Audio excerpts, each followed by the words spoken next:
রক্তাক্ত কালো অধ্যায়ের অজানা ইতিহাসের খলনায়ক হচ্ছে মেজর মুজাফফর। জাতি জানতে চায় জিয়াউর রহমানের কিলিংয়ের মাস্টার মাইন্ড কে? Is it major general Manzur or president Ershad or somebody else from outside?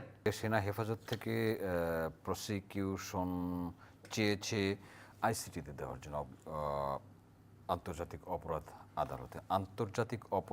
আদালতে বিচারাধীন লেফটেন্যান্ট জেনারেল অবসরপ্রাপ্ত মাসুদউদ্দিন চৌধুরীর সাথে তার যোগাযোগের কথা বলা হয়েছে। টোটাল 36 বার তার সঙ্গে যোগাযোগ হয়েছে দুইটির মধ্যে। আপনি বলুন। Very important question. মেইন জিনিসটা হচ্ছে কি, রক্তাক্ত কালো অধ্যায়ের অজানা ইতিহাসের খলনায়ক হচ্ছে মেজর মুজাফফর।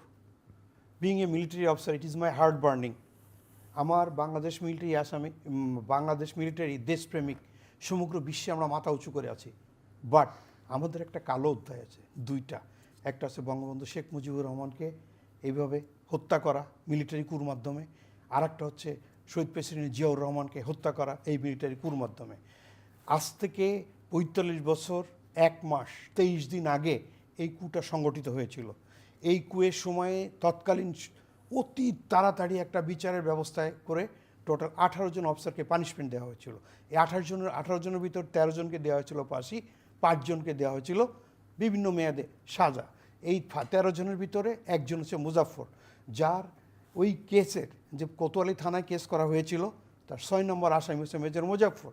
এখানে দিদেন প্রেসিডেন্ট জিয়াউর রহমানের যে পিএস, তাকে কিন্তু ফাঁসির আসামি কর্নেল মতি মাহফুজ, তাকেও ফাঁসিতে ঝোলানো হয়েছিল। এই কথা যদি বলতে যায় এটা অনেক বড়, বাট এটা আমাদের জীবনে একটা সুবর্ণ সুযোগ। ৪৫ বছর আগে কি হয়েছিল, আজকে কিন্তু যারা জন্মগ্রহণ করেছে তারা ৪৫ বছর, এই ঘটনার পরে যারা জন্মগ্রহণ করেছে ৪৫ বছরের যুবক বলবো না, সেকেন্ড হাফে তারা চলে এসছে। তা আমাদের প্রকৃত সত্য উদ্ঘাটন করার জন্য এখন উৎকৃষ্ট সময়। আমার কাছে একজন সাধারণ নাগরিক হিসেবে জাতির কাছে এবং যারা আইন প্রণয়ন করছেন তাদের কাছে অনুরোধ যে আপনারা এতদিন যেহেতু অপেক্ষা করছেন, এই ভদ্রলোককে যখন ধরা হয়েছে প্রকৃত সত্যটা উদ্ঘাটন করি।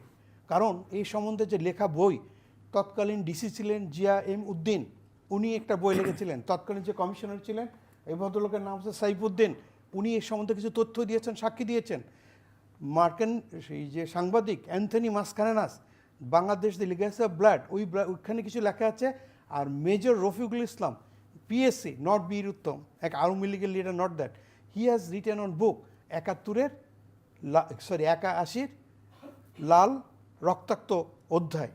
এইখানে আমরা যেটা পাই, কেউ কখনো বলা হয় প্রেসিডেন্ট এরশাদকে দোষ দেওয়া হয়েছে, প্রেসিডেন্ট এরশাদ এখন নাই। কেউ বলা হয়েছে যে তৎকালীন সময়ে ডেড বডি রিকভার করতে শেষ করতে হবে। আমরা এতদিন যেহেতু অপেক্ষা করছি, এই তথ্য সঠিকভাবে উদ্ঘাটন করে জাতি জানতে চায় জিয়াউর রহমানের কিলিংয়ের মাস্টার মাইন্ড কে? Is it major general Manzur or president Ershad or somebody else from outside? এইটা জানানোর জন্য this is the appropriate time and this is the appropriate person.